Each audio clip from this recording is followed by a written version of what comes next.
Welcome to the Yidris Thunderdome. As far as our opening hint, yes, we will definitely keep on this. We have a card draw source, and we have a little bit of extra fun in Double Strike, and also got a free spell in Yidris Expertise, so we certainly keep on this one. Our opponent's on the play, so we'll let them get this started. But yes, welcome to the Yidris Thunderdome.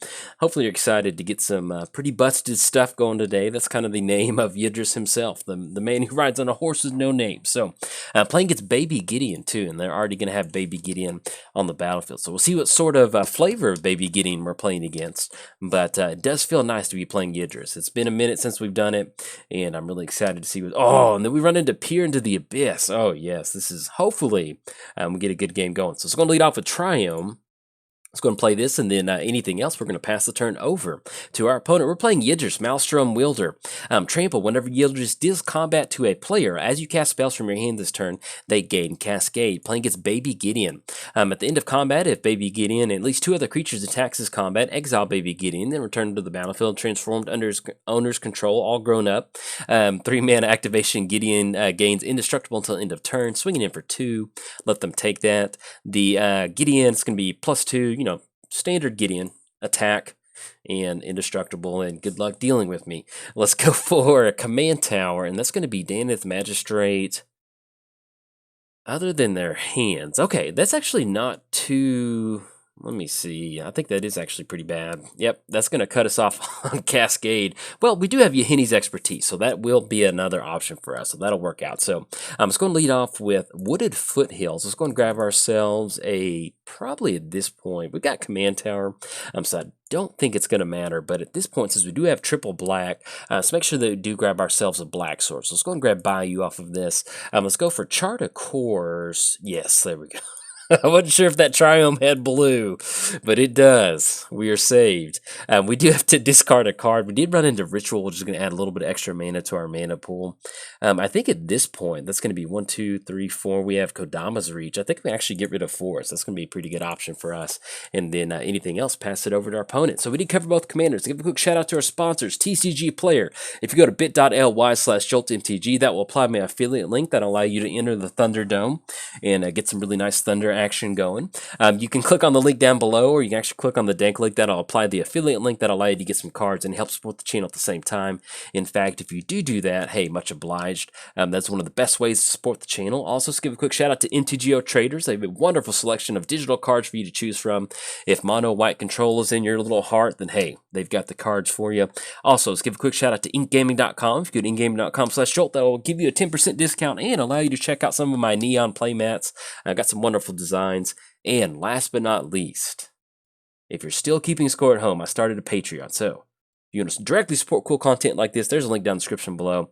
But if you're keeping score at home, it is officially free time into Kodama's Reach time, which is going to be pretty nice. So we're setting ourselves up for Yidris Expertise. This is going to be pretty good for us. So let's go 1, 2, 3. Kodama's Reach. Let's go ahead and grab ourselves another black source, and then we'll probably end up grabbing Island. Yeah, that'll be good, because that's going to be the 2 colors. Let's go and put Island onto the battlefield. Swamp goes into our hand, and then anything else, pass it over to our opponent. Now, if you have not seen Yidris before, what are we doing with Yidris? We are trying to get Yidris down, get that active Cascade, and then cast some sort of big payoff spell, like Peer into the Abyss.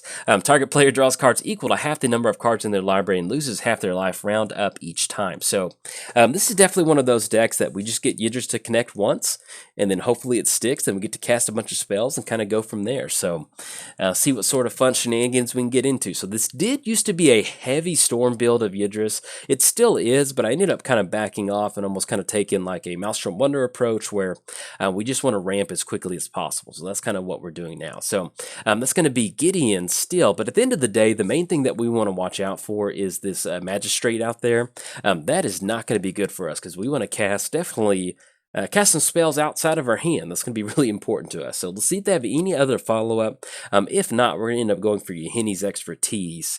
And even with Indestructible, it's not the end of the world, because -3/-3 is going to be able to get around that. So we'll see if they have any other creatures. If not, we're going to be dumping this Yidris Expertise. Last thing we want is then to get some sort of Anthem effect out there. That would not be good for us. So we do have Yidris Expertise online. That's going to be potentially triple black, but I don't know if we can Yidris Expertise Yeah, we're not going to be able to jam a Factor Fiction. And then Cabal Ritual. Yeah, let's just end up going for Yahini's Expertise. You know, if we end up getting some sort... Actually, we'll do it this way. Let's get the Swamp down. And actually, we'll do it like we'll just put Water Grave into play tap. Not going to pay 2. That way we can kind of preserve our life total. So let's go double black. Let's get ourselves Yahini's Expertise going. We could cast Ritual, but we kind of want to get this Ritual online. So unfortunately, we're going to whiff on this one. So let's see if they have... maybe Teferi's Protection. If not, that's going to allow us to kind of dodge this Magistrate, which is going to be a pretty good feeling. So, no, we're not going to cast Ritual. We don't have the Threshold online. 3 is not going to do much right now. So, anything else, pass the turn over to our opponent. But yeah, one of the main things that we do want to do is get down Yidris, swing across, get that Cascade going. One of the fun ways that you can play Yidris is with Blood Mist. So as long as Yidris deals combat damage, you know, first strike, normal damage, whatever that is, each time that Yidris deals damage, in fact, if you got Yidris in like a cube with the triple strike or something like that, technically that would be 3 different triggers. But the main thing is each time you connect with Yidris, that's going to give you that cascade option. Then you just want to start casting a bunch of stuff. So that's what we're going for now. So at this point, they just kind of followed up with Tomik. And so I think we're in a pretty good spot. We do have to watch out for Gideon. Gideon is sitting at a 4-4. But hopefully by 3 turns, we can get this set up. So, and we run into Birds of Paradise. Okay, so let's go Yidris. They've got 3 cards left in hand. They might have Path to Exile, Swords, whatever that may be. So we'll see what's in store for us. Let's have Yidris come down. And I think what we'll still end up doing is going for Birds of Paradise. I think that'll be a pretty good option. That'll give us a little bit of extra mana. We still have the land drop, and we still should have the land drop for next turn too with Swamp, so that'll be pretty good. All right, so they do have Swords of Plowshare. That's a bummer. That's gonna yes, we'll return it back to the command zone, and we'll gain a little bit of extra life, which kind of may end up mattering in this particular scenario. Let's go and lead off with I guess Mana Confluence, and then anything else we'll pass the turn over there to our opponent. So now that they did have answered, they did have Swords to Plowshare in the hand. We do have to watch out for Gideon. At least with us having Birds of Paradise, we can use Birds of Paradise as like a last minute blocker to stop some commander damage, but I don't know how that technically works with Gideon. I don't know if that's still... No, excuse me. Yeah, it still is commander damage because it's in the commander damage section. So if we end up losing to commander damage, it's not going to be good. We have 2 more turns because it's going to be 18 and then 22 the following turn. So let's see what we can run into. We do have 1, 2, 3, 4, 5. We have 5 cards in the graveyard. So we don't have Threshold online for Ritual just yet. But with Bloodstained Mire, that does kind of help us out just a little bit. I still think we end up going Yidris. That's going to be a 4-4. We can stop Gideon. We don't really want to trade, but mainly just want to have Gideon on the battlefield at this point. So let's do this. Let's go Yidris. I mean, because we could try to Factor Fiction for a board wipe or something like that, but if we're going to win, it's going to be off of the back of just a ton of Yidris triggers. So that's what we're going to go for. And then we'll just tap down Mana Confluence for 1. There we go. So have Yidris come back down. This does kind of open us up next turn to get some sort of action going on our side. That's going to be 1, 2, 3, 4, 5, 6, 7. And oh, they got the Path to Exile. Okay. We'll see. That's a bummer, man. All right, so yes, we'll use that ability. They had the double spot removal. We'll grab that last mountain. Yes, we'll definitely return Yidris. And I guess just to go and get this out of the way, we'll go and crack Bloodstained Mire. That's going to get our life total down just a little bit low, but we'll just go and grab this Triumph, and then anything else, pass it back over there. Now, one of the things that we can do is kind of storm off in a turn. It's really hard the way this deck is currently set up because we just really need that Cascade. So we'll see what we draw into.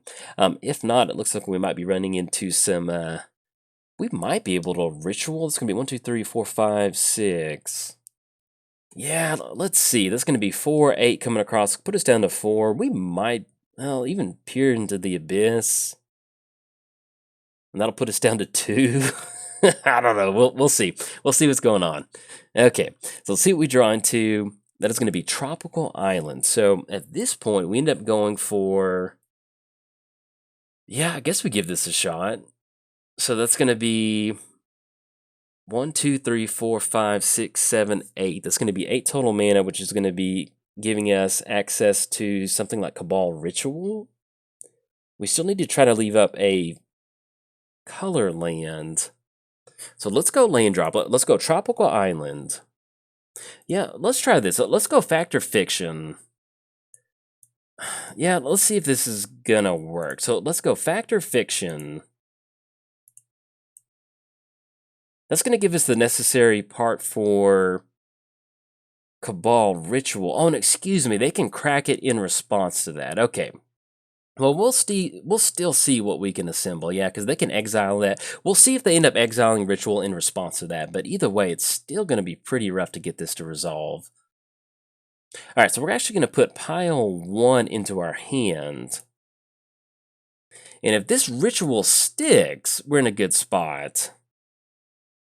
Okay, so we do end up getting that 5 mana, so they left that to go through. We're going to go for Into the Abyss. Let's see. I don't know if we left up enough mana, but I wanted to get Cabal Ritual online, and we still do end up having... Yeah, we do have the option for... Oh, yeah, look at that. All right, so we draw half our library. Okay, so let's see. We do have Mana Crypt. Let's go and cast Mana Crypt. We might be able to kind of grind this out. So let's go for Mana Crypt. That's going to give us access to Soul Ring.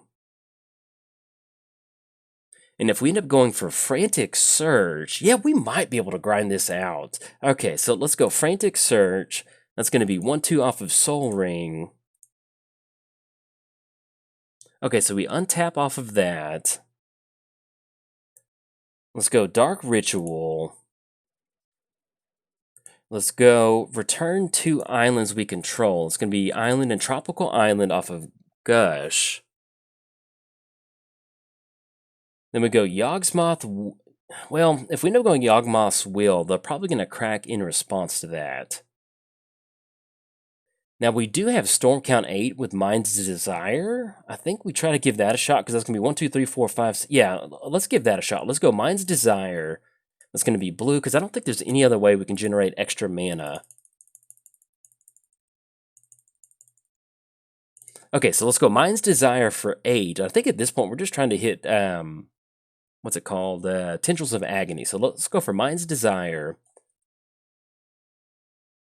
And then we hit Mystical Tutor on top. So let's go and cast Mystical Tutor.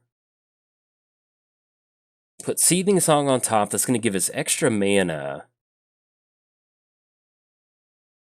Oh, and we do hit... okay, so let's go for Aether Flux Reservoir. Let's go Farseek.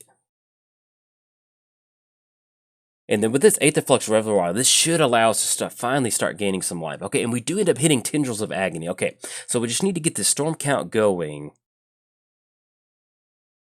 And I do apologize for the sequencing on this. This is a very rough sequencing. This is going to be Tatyova. We could do this a lot better, but this is one of those decks that it's very... it's very... I don't get to play it a lot, so I don't get to get down the things that are very important. So let's go ahead and go -2, because that's going to get rid of Banisher Priest and Cleric. That's going to be an extra cast trigger. We're going to gain 1 life off of Aether Flux Reservoir. And then this should allow us to steal Rishkar's Expertise. They're going to pop that. The main thing is that we still got that to stick earlier. So that's going to be Aether Flux Reservoir. That's going to be 2. That's going to put us back up to 38. Let's go Rishkar's Expertise. All right, so we're going to go Empty the Warrens, but that's going to put an Aether Flux Reservoir trigger on the stack. But we're going to let all these goblins resolve just to go ahead and show you. Click OK. And we're playing this out. We can't go for the Aether Flux Reservoir right now, but once we get the Tendrils of Agony on the stack, what we want to do is, yeah, our opponent's going to scoop it up on this one, just in case they have some sort of Teferi's Protection line of play. The main reason, I'm not trying to win more with this, but what we're trying to do is get all of these goblins on the battlefield. That's going to be us closing it out next turn. We still have the Aether Flux Reservoir trigger, and then once this Empty the Warrens resolve, we're going to go for Tendrils of Agony, because they still had 3 mana up, and so if they end up going Teferi's Protection, we can at least go for that Aether Flux Reservoir in response to that. So there we go. That turned out pretty well. I wasn't expecting that Peer into the Abyss to work so well, but I stuck it in there before to, it always feels good when you put a new card in the deck being like, all right, let's see how this plays out. And that worked out beautifully. That was a very nice feeling, being able to like pay like 2 life and draw your entire library. So anyway, if you enjoyed your time in the Yidris Thunderdome, hey, like and subscribe. And I do apologize for that sequencing. Very poor, but hey, we got to cross the finish line. Sometimes it's not pretty, but we made it. So if you enjoyed the video, like and subscribe. Thanks. Bye.